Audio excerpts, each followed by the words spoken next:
I was just 4 months away from marrying the love of my life, until a single text message from her friend unraveled the most painful truth I've ever faced. Posted by you/Contente. Let me start from the beginning here. Yesterday, I met my fiancée at our wedding venue for our 4-month out meeting to finalize details. We drove to the venue separately because she was leaving straight from work. Towards the end of the meeting, she let me know her friend was dropping off her rental car and needed a ride home, and asked if it would be okay. I said yes, thinking nothing of it, as it wasn't that far from our home and I know her friend well. I got home and tried to get in touch with her for the next 3 hours, no answer. At approximately the 1.5 hour mark, I texted her friend and asked if she had made it to her okay. I was very worried. My fiancée ended up coming home and said sorry, it took longer than expected, she hung out with her friend for a bit before leaving. Okay, no biggie, just let me know next time, please. Her friend got back to me a few minutes later and said, sorry, I couldn't make it to the venue, didn't see your fiancé tonight. I asked her why she would say this, and she said she didn't know, she can't control what her friend says, and walked outside. I was seriously sketched out at this point. I have never done this, but I looked at her phone records, yes, I did, and I don't regret it. I saw that when she went outside, she called her friend, the one who had texted me, right after she stepped outside. I also saw an hour-long call with a number I didn't recognize on the way to the venue. I asked her what rental place they went to and multiple other questions. She had quick answers, and they seemed legit. I thought maybe I'm crazy here, I need to chill and sleep on it. This morning, I asked her to please show me the text from her friend asking her to pick her up, and I would apologize for questioning her the previous night. She said no. I said that when I caught up to her yesterday on the way to the venue, I saw she was on the phone. Who was that? She said, oh, that's the friend I picked up later on. That's when I knew for a fact she was lying. I said I looked at her phone records and knew that wasn't true. She then changed her story to say, oh, I needed to meet up with a coworker to discuss a patient. Who is the coworker, and why couldn't you discuss that over the phone? I needed to show him the techniques in person, his name is Michael. Okay, I'm completely sketched out at this point, we never lie to each other. I asked to see the texts with Michael. She wouldn't let me see them. I asked, why not, if there's nothing to hide? Are you having an affair? Do you not want to be together anymore? She paused and proceeded to tell me all the things that are wrong with me. I work too much, don't spend enough time with her, and don't listen. I'm astonished at this point, all of this is news to me. I put 2 and 2 together, I know something sketchy is going on. I again asked to see the texts. It took about half an hour of convincing to see them, and they were crazy, sexual in nature and talking a lot of crap about me. Also, how she wanted to be with him and how they're essentially in love. She started this job 1.5 months ago, he is her coworker. He is also 15 to 20 years older and divorced with multiple kids. I have been financially supporting her for the last few months as she got back on her feet and was working extra so she wouldn't have to pick up a part-time job. We own a house which we both live in with 3 dogs and a horse. Sorry for the novel, I am beside myself right now. I did not see this coming, and we were going to get married in 4 months. Any advice would help. Top/relevant comments. Commenter. Standard cheater victim blaming. Don't let her pin this on you, up. You deserve better. Cancel all vendors, notify invited guests, and lock down your credit or shared finances. Are you sure the affair partner is divorced? He may be lying to your soon-to-be ex, or she may be lying to you. Either way, it sounds like she cheated down and screwed up royally. It sucks, but it's better to know now than 10 years down the road. I'm sorry you got blindsided like this, and I hope it gets better soon. Ops response. I really appreciate you taking the time to reply and for the advice. I have no idea if he is truly divorced, and honestly, I don't want to know more about the guy. The saddest thing about this is my dogs love each other and will most likely be broken apart. I agree, it's better to know now. Commenter 2. Damn, totally sucks bro. Condolences on the death of that relationship. But in hindsight, you finding out about this work office affair was a blessing, you dodged a bullet. Imagine if this had happened after the wedding. Cut your losses and never speak to her again, even when the affair partner tires of her, which he most likely will, and she tries to get back with you, don't. Don't be her fallback guy. Move forward with your life. Don't be the dummy that takes her back and ends up back on Reddit talking about, I reconciled and she cheated again. Be better. Good luck. Ops response. 100% agree, my friend, no caving here. Update 2 days later. I was able to sit and have a 3-hour conversation with her tonight. We talked about our relationship and what led to what occurred. It started with her telling me what I did wrong in our relationship, lack of communication, spending too much time working, and being on my phone. I don't disagree with any of these things. My mindset behind working so much was to support the family. I run an e-commerce business on the side and am a one-man customer service center, and deals happen 24 hours a day. I am never not on the clock. I could have certainly been better about setting my phone aside and responding to people the next day. The lack of communication was on both ends, and a prime example of this is the fact that I was unaware she was unhappy with any of this. It was never communicated to me. She said she felt I would have gotten upset if she told me, but never gave me the chance to work on it. I am not a perfect person by any means, and many times I do or say things that are misinterpreted by her as rude. An example of this is a week or two ago I was trying to help her with a budget for her financial problems to try to set up a plan to get her on track. To note, I work in the financial industry and do this for clients all the time. She had mentioned that she owed me maybe $1,000 and she would get that back to me next paycheck. I said something like, "I think it's a little bit more than that, let's go through the transfers I have made to our joint account." It ended up being over $5,000. My purpose for doing this was not to make her feel bad, but to help her realize how much I have been contributing. She took this as me trying to humiliate her. I was just trying to help, and maybe my timing was off. She told me I have been too focused on money lately, but I was only trying to make sure we were going to be okay. We still had quite a bit to pay for the wedding, and my budgeting mentality was on overload trying to make sure we had enough. The fact that she keeps trying to justify what she did by attributing it as a direct correlation to my flaws really bothers me. She keeps telling me that she is surprised I would throw away 7 years of a relationship like this. I keep having to remind her that I didn't throw it away, she did, with her actions. She told me that I told too many people too quickly and that we could have resolved all of this between us. She also said that she wouldn't have had to talk to someone else if I was a better listener and communicator. I have finally determined the extent of the affair, which I actually believe based on the text that I read. They began talking 1 to 2 weeks before via text. I don't know if they had met up before outside of work, but this time around he had asked her to the park to play basketball and talk. She met up with him, and they ended up making out. I truly believe it didn't go further than this, yet. But, it would have in the near future, I am sure. She says he is not her boyfriend. She also took off tonight, and I have no idea where she is, assuming with him or a girlfriend. It is an awkward living situation, but I am hoping this resolves in the near term. I do think she wants me to get back with her and try to repair things. I think that the main issue was a lack of communication that manifested over a long time. We got into a routine, lived our boring, simple life, and meanwhile, this problem was never discussed and grew over time. She acted out instead of talking to me and also lied to my face / talked a lot of crap about me behind my back. She can be very sneaky, and I don't think I can fully trust her again. Obviously, getting back together would be the easiest thing to do, but I don't think I would ever be truly happy. Understanding the root cause has helped me feel better. If nothing else, it will allow me to address my personality flaws / communication issues and see things from another perspective. I started hitting the gym today and will keep a routine going. I also plan on picking back up on studying for my CFP designation. I took the week off of work to focus on my mental health. Today I called the wedding venue and officially canceled the date. We were able to get some money back, but lost a bit unless the date can be resold to another couple, unlikely. I also spoke with her parents again to keep them apprised. They live far away and I am sure are worried sick. I continue to let them know everything is fine and calm, and they don't need to worry about their daughter. I did some research, and with interest rates where they are today, I will not be able to find a comparable house for the mortgage I pay for this, can barely find an apartment for less nowadays. I think my best option is to try and buy out her share and have her find an apartment. She seems agreeable at this time. We will have an appraiser out to assess value and see what half of the equity would be and if that is doable for me.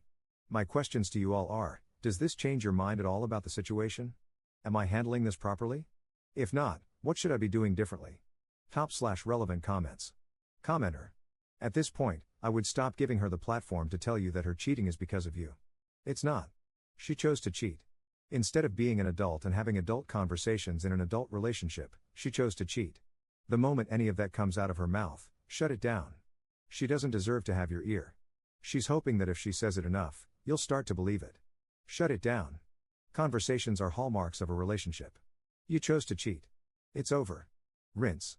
Recycle. Repeat as necessary. Personally, I'd be done with any conversing. I hope the house thing works out. Ops response. You're right. Trying to keep it somewhat civil, but I'm sure that's her plan. Second update 3 weeks later. It's been nearly a month since this whole situation went down, and I owe you all an update. It has been a very busy, emotional, and eventful month. I'm not going to lie, the few days after this happened, I was a pathetic mess, groveling to get back with this cheating piece of crap. It's embarrassing to admit, but it happened, and it was all part of the process of moving on. While in this vulnerable state, I tried everything I could to do things right, to make things better, but nothing worked. I was actually told that she had to make a decision, me or him, and she did the right thing by choosing him. I think that's when I woke up and realized I had let my self-worth go down the drain, and I needed to take a step back and really focus on me and what was best for me. It is hard, after 7 years of doing everything for someone else, to focus on your own needs, but that's exactly what I have been doing since. I moved our joint savings accounts to my individual checking account. I did the math of what was owed to me and transferred half of the balance back to the joint account for her to take. I have been working out every day since this happened. It makes me feel good to not only improve how I look, but also helps me continue to think clearly. I've gone suit shopping, gotten a massage, and gone out with friends and family. Not only was this relationship isolating me from my friends and family, which should have been a huge red flag, but I never did anything for myself. Buying clothes is just not something I would do. I was always worried about providing for my significant other and animals. I've been seeing a therapist, for the first time in my life, on a weekly basis. It helps me talk things out and with my decision making. It's something I will probably continue even after this situation resolves, just to continue improving myself. Now for the bigger items. I'm still living in the house with the ex. She's sleeping in the guest bedroom, and we're at a point where the only communication is, "Did you feed the dogs?" I think she is a terrible person, and no matter what I say, in her mind, this is my fault. To accuse someone of being a bad communicator and then use that as an excuse to not communicate her feelings to me and cheat is her being a hypocrite and taking an easy out in her delusional mind. I stopped trying to reason with her because she is unreasonable. I've been keeping the ball rolling with listing the house for sale. I contacted an agent, had them come out, and was happy with the proposed sale price. She then requested that I contact 2 other agents and get their opinions, one of whom was recommended by her friend. Yes, I made all the calls, set up all the appointments, and met with these people. This is how the relationship always was, and even though it's not fair, I've been willing to do it all to get the hell out of here. After meeting with all 3, we ended up going with the first agent. Pictures were taken on Sunday, and the house was listed for sale Sunday night. Open house is next Saturday. Already getting a lot of attention on the real estate sites. She'll be taking the horse to a barn somewhere TBD. I had a conversation about the dogs and offered to take one or none. She said she would take all 3 of them to keep them together. They are a happy bunch, and I don't want to fight over taking one if that will break them up. It also, selfishly, allows me to pursue a clean start. Unexpectedly, I met someone about a week ago that I've been spending quite a bit of time with. I have no false expectations here, but I'm enjoying hanging out with her. She's been through a similar situation in the past and has been helping me through this. It's really eye-opening speaking with a kind, thoughtful, and independent woman. It makes me realize what a narcissist my ex was, completely self-centered, dependent, and manipulative. I should have listened to the warnings from family and friends long ago. I definitely fell into the trap of being in a simple routine. I wasn't enjoying life, it was just an easy situation to be in. Nice house, lots of land, great animals, I didn't want to rock the boat. So I just continued on. You don't really realize this until you take a step back and truly reflect. Some might say it was wasted time, but I'm really using this as a learning experience. I will not ignore red flags in the future. I will not fall into the simplicity trap. I will continue to maintain relationships with friends and family. I just want to end this with a huge shout out to everyone on here who commented on my original post. I posted on Reddit because I had no idea what to do. Those of you who took the time to try and help a complete stranger on Reddit are amazing. I read every single comment, and they all helped me get to where I am now. I am looking forward to the next chapter in my life, wherever it takes me. Thank you all, truly. Third update 4 months later. Hello all, it's been quite some time since I've posted an update on this situation. It's wild to think that all of this happened more than 4 months ago now. With time, this has gotten so much better, and hopefully, if someone stumbles upon this while going through the same situation, it will help them realize that time heals everything. I shared the house with my ex until mid-May. It was painful being there with her and the dogs, knowing that my life as I knew it had ended. We were roommates who didn't like each other. I tried to avoid her as much as I could, but it was impossible. We stayed in different bedrooms, but the dogs were allowed to roam to and from at night, doors open. After the first few weeks, she stopped sleeping out, and it didn't happen almost at all for the remainder of the time at the old house. The constant texting and phone calls, however, did not. I think they decided not to pursue a relationship but remained friends. I don't know for sure and didn't care enough to ask. She moved out in mid-May along with 2 of the 3 dogs. Saying goodbye to them was awful. The loss I felt could be compared to a loved one dying. During my last month there, I met up with the ex and 2 dogs at a dog park a couple of times. While they recognized me and were happy to see me, I could tell that they were doing just fine without me, which made me feel better. There was little conversation with the ex other than about how the dogs were adjusting. She moved to a rundown house in a rundown area, to put it nicely. There was a yard for the dogs, but it was not fenced in. The last I heard, she was working on finishing the fence. During this time period, I hit the gym every single day. I also grinded hard at my side hustle. I knew life was going to get expensive and wanted to prepare myself. In the time period from March to June 15th, when I moved out, I had done 6 figures in sales at this side hustle. I also made 0 big purchases. This allowed me to save a significant sum in addition to the proceeds from the sale of my old property. Due to this, I was able to comfortably afford a nice house in a nice area with a decent-sized yard for the dog that stayed with me. Selling the old house was easy, buying the new house was absolutely brutal. Thankfully, the buyers of my old house allowed me to rent it back from them for a month until June 15th. I made offers on a total of 5 houses and finally got the last offer accepted towards the end of May. It is really nice being out of the old place. The memories associated with that house haunted me every day. Especially after my ex left with the other 2 dogs, it was just very empty. Moving was a pain, but friends and family came in clutch to help with it all. I have now been here a little over a month, and it is feeling more like home daily. I am still seeing the same woman, who is now my official girlfriend. I live a bit closer to her now, which is nice. She treats me really well, and I am very lucky to have her in my life. She helped me get through this situation and has been very cognizant and accommodating relating to my need for space and my emotional ups and downs. I've never been with someone who communicates so well, and it is making me a better communicator myself. My emotional intelligence has also grown significantly.